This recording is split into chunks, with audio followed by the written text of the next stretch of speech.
Good afternoon, everyone. My name is MaQbool. I'm a real estate broker with Compass in New York City. Today's question: should you or should you not hire a buyer's broker? The answer, believe it or not, is a resounding yes. You should. Absolutely. Let me tell you why. So, most people nowadays are stalking Zillow. Everything is online. You don't really need an agent to actually find you a property unless it's a very specific type of property. So all of us, agents included, by the way, because we like to look as well, everyone is looking online. You're finding properties. So what do we really need an agent for? You would think. So here comes the agent's value.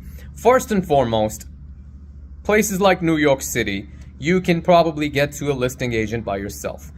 Other places, suburbs, Long Island, New Jersey, pretty much anywhere else in the country, it might be difficult to actually reach out to the listing agent directly. First thing, you're gonna save yourself time and a lot of aggravation to actually reach out to the listing agent directly. Buyer's agent can do that for you. Number two, understand that every agent's fiduciary is with their client. So a listing agent's fiduciary is with their seller. That's their client. So their job is to look out for the seller's best interest, not you as the buyer. Naturally, every listing agent is going to want to work with a buyer directly because why not? It's more money for them. I don't blame them for that. But that being said, it doesn't necessarily translate into a beneficial situation for you, Mr. or Mrs. Buyer. So working with a buyer's agent kind of ensures that you have an advocate, you have a professional in the industry advocating for you and looking out for your best interest. Number three, they can schedule everything for you. Okay, now we're kind of getting into the nitty-gritty of the buyer agent's value. So they're going to explain their So they're going to negotiate the price on your behalf. I don't know a lot of people who are actually good at negotiating, honestly. And that includes some of my community, the agents. It's a special set of skill that is required to be a good communicator, to be a good negotiator. A good buyer's agent will negotiate the price on your behalf. They'll run the comps, they'll give you all the data that isn't available to you, the buyer, and they're going to be able to gauge a good guess and then kind of present a strategy for you for your price. So they will negotiate the price on your behalf. They will explain the contract to you. They will negotiate the contract for you. Then comes the mortgage side. Cash, mortgage, government-backed loan, conventional loan, private lender, local lender. What should you do?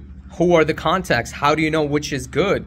Which lender is good? So instead of just Googling everyone, your buyer agent should be a one-stop shop, and they should be able to recommend to you one or two really good attorneys, lenders, etc.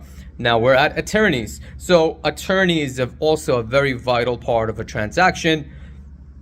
Trust me when I tell you this, having a good attorney that might cost a little bit more is almost always worth it. This is a very complicated process, buying and selling real estate, negotiating contracts. Things can get dicey very, very quickly. You might want to go with an inexpensive attorney. What are you going to get? You're going to get an inexpensive service. And if things go a little bit wrong, you're not getting an attorney who is going to be a staunch advocate. Why? Because you chose to go with a discount attorney. So my advice on attorneys, almost always choose for one of the better ones. So many things a buyer's agent can do for you as a buyer, and guess how much it's going to cost you? Zero.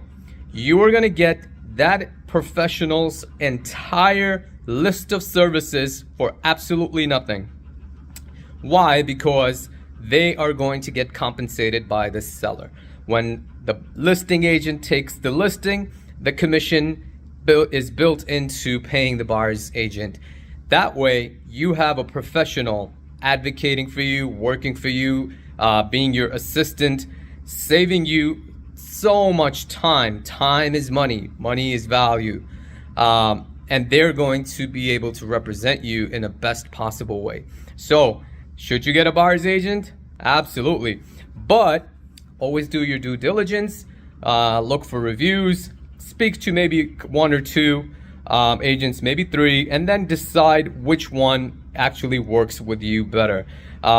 Like everything else, anytime you have a human element, you're gonna wanna have a person work with you and for you that is very close to how you want them to work, with values and experience and communication mode and knowledge and expertise. Once you speak with a couple of us, 2 or 3, you'll figure it out. You'll figure out who the right person is. So hopefully that was helpful. My name once again is Eddie MaQbool. I'm with Compass in New York. Till next time, see ya.